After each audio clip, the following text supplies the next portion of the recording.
भोंदू अशोक खरातच्या जाचाला कंटाळून साईबाबा संस्थांच्या कर्मचाऱ्यांना केलेल्या आत्महत्येचा आता फेर तपास होणार आहे। या फेर तपासणीसाठी आता शिर्डी पोलिसांनी कोर्टामध्ये धाव घेतली आहे। जून 2022 मध्ये साई संस्थांच्या कर्मचाऱ्याच्या आत्महत्या प्रकरणात अशोक खरातसह 3 जणांवर गुन्हा दाखल होता। मात्र पोलीस तपासाच्या नंतर चार्जशीटमधून खरातचं नाव वगळण्यात आलं होतं, परंतु आता यावर मूळ फिर्यादी राजेंद्र दिवटे यांना आक्षेप घेतलाय। शिर्डी पोलिसात रिइन्व्हेस्टिंग अर्ज दाखल केलाय, त्यामुळे शिर्डीतील खरातची 4 वर्षांपूर्वीची फाईल आता पुन्हा उघडणार आहे।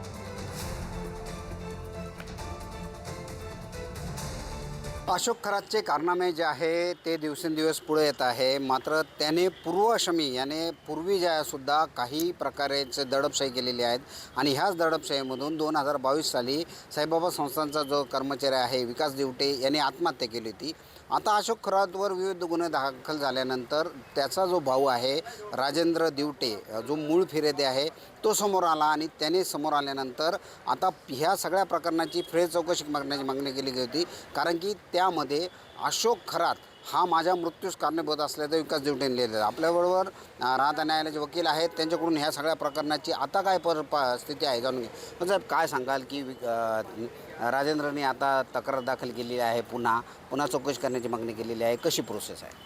आता या 2022च्या प्रकरणामध्ये ज्या सुसाईड नोटमध्ये भोंदू कॅप्टन खरातचं नाव आलेलं होतं, परंतु त्या सुसाईड नोटनुसार तो खरा त्या चार्जशीटमध्ये यायला हवा होता, परंतु तपासाची प्रक्रिया ही त्या काळी कॅप्टन भोंदूचा सुवर्णकाळ आणि राजकीय दबदबा वगळता त्याच्यातून त्या चार्जशीटमधून भोंदू कॅप्टन खरातचं नाव वगळण्यात आलेलं आहे। जर त्याच काळी जर ह्या भोंदू खरातला जर अटक झाली असती तर हे पुढचे कारनामे घडले नसते।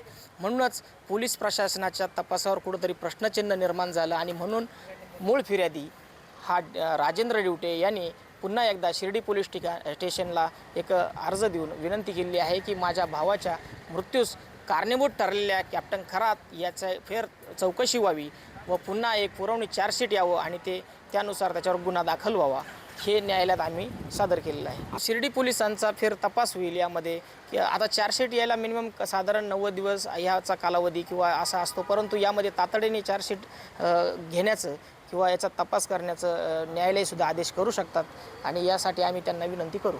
प्रशांत शर्मा, पुढारी न्यूज, शिर्डी, अहिल्यानगर।